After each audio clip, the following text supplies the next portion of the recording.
Kit and Tully by Mocha von B. Young adult romance with chills. 11. Anticlimax. The night started out wrong. It was never going to be a success. Did you believe we could do it? Tully asks me on the way back. Wake Angus. It seems ludicrous now, yet I did half believe it. But I'm not going to admit that to Tully, so I say nothing. It's nice to think there's something out there that can fix all your problems, he says then. But it's bullshit. Yeah, it sums up the overall mood. Everything is bullshit. Kit. His voice is soft in the moonlight, and for once the tender look in his eye doesn't make me turn away. What? It's meant to be a whisper, but comes out harshly, a rasp in the soft night air. Nothing. Tully shakes his head and moves away from me, into the darkness, head down, shoulders hunched. I almost call him back. Unlike Mac, who could never focus only on me, Tully doesn't get distracted. He has eyes only for me. It's like he believes he can save me from myself.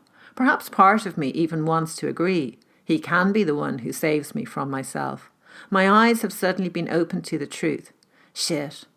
What? Spike pulls at my sleeve. Nothing. I shove him off. Hey, what's up with Tully? I shrug. How would I know? We returned to the house defeated. At one point everyone was going to stay over for a party, but instead of lightening, the mood has only grown darker. With a sense of anticlimax, Felice, Spike and I watch the band climb into the van.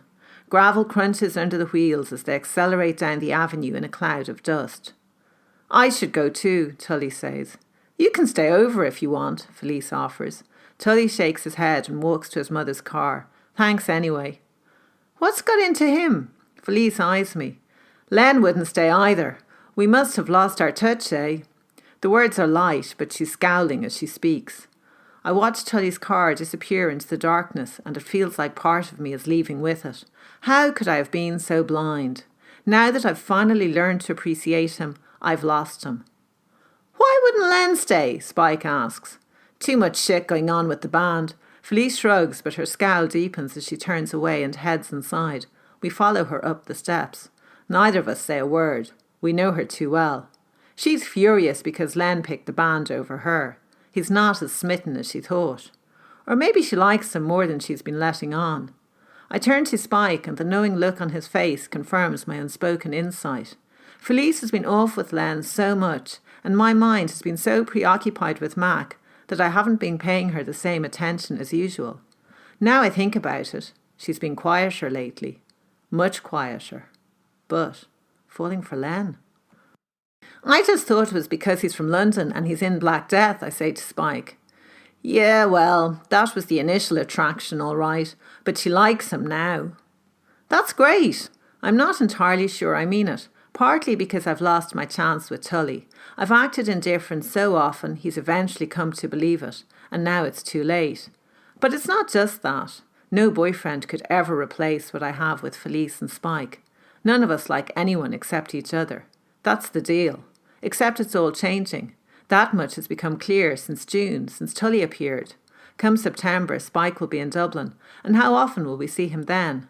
What does a weekend in Drumshanra have to offer compared to the bright city lights? And even if Felice doesn't have Len, she'll have someone else. It will no longer be just the three of us against the world. But then it hasn't been for a while. Not since Tully appeared. It's late in the morning when we get up, just the three of us, and the atmosphere is still strained. At first I think it's the residue from last night's failure still hanging in the air, but then Felice clears her throat. We need to tell her. She glares at Spike, daring him to disagree. Now? I turn towards him, but his eyes shift away, refusing to meet mine. There's never going to be a perfect time, Felice says. What is this? I look from one to the other in alarm, wondering what it's about. Mac, Len, Tully, Angus. You know the way Spike starts in Trinity in September, Felice says. As if any of us could forget, I exhale in silent relief. This doesn't sound too serious.